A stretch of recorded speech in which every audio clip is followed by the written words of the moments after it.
భక్త కనకదాసు కర్ణాటక రాష్ట్రం బాడా గ్రామంలోని కురువ కుటుంబంలో జన్మించెను. కనకదాసు మొదట యుద్ధవీరుడు.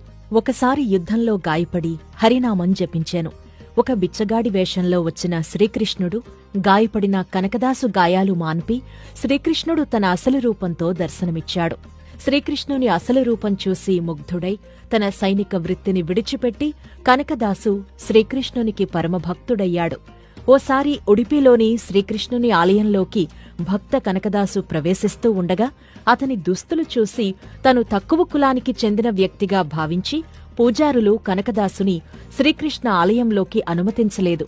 శ్రీహరి భక్తుడైన కనకదాసు వెనుతిరుగుతూ ఉండగా గుడిగోడలు బద్దలు కొట్టుకుని శ్రీకృష్ణుడు కనకదాసుకు దర్శనమిచ్చెను. అప్పుడు పూజారులు భక్తులు కనకదాసు మహోన్నత్వాన్ని తెలుసుకుని అతణ్ణి ఆరాధించటం మొదలుపెట్టారు.